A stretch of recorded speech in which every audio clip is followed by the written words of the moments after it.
રામના નારા મુદ્દે શાબ્દિક ટપાટપી થઈ। ચર્ચાનો જવાબ આપવા નાણા પ્રધાન ઊભા થયા ત્યારે જય શ્રી રામના નારા લાગ્યા। કોંગ્રેસ પક્ષના નેતા અમિત ચાવડાએ વાંધો ઉઠાવ્યો। ગૃહ રાજ્યમંત્રી હર્ષ સંઘવી પોતાના સ્થાનને બદલે અન્ય સ્થળે બેસી જય શ્રી રામ બોલતા વાંધો ઉઠાવ્યો। પોતાના સ્થળે બેસીને સભ્ય વાત નથી કરી શકતા તેવો આક્ષેપ ચાવડાએ કર્યો। હર્ષ સંઘવી અન્ય સ્થળેથી સૂત્રોચ્ચાર કરે છે। જય શ્રી રામનું નામ લીધું છે, કોઈ સૂત્રોચ્ચાર નથી કર્યા તેવું રાજ્યના ગૃહપ્રધાનનું પણ સ્પષ્ટતા સામે આવી। સૂત્રોચ્ચાર અને રામના નામ વચ્ચેનો ફરક હોય છે। કેટલાક લોકોને રામનું નામ લેવાથી તકલીફ પડે છે। સંવાદદાતા કિંજલ મિશ્રા વધુ વિગત આપી રહ્યા છે। કિંજલ, પૂરી વિગત।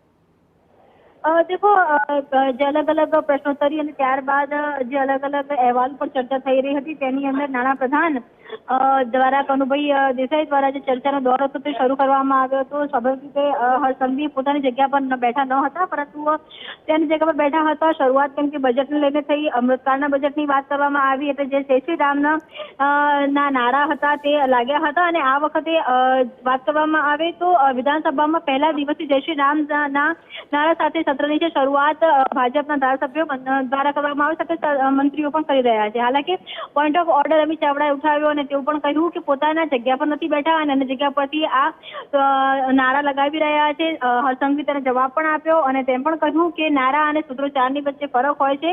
રામ એ આસ્થાનો વિષય છે અને કોંગ્રેસને રામના નામ પર વાંધો હોય એ ખૂબ જ સ્વાભાવિક વાત છે। જે સમયે અધ્યક્ષ સંગીતાબેન પાટીલ હતા તેમણે એવી સ્પષ્ટતા કરી કે સૂત્રોચ્ચાર નથી કરવામાં આવ્યા, જય શ્રી રામ કહેવામાં આવ્યું છે અને આખરે આ મુદ્દો શાંત થયો અને ત્યારબાદ જે ગૃહની કાર્યવાહી છે તે ફરી એકવાર શરૂ થઈ।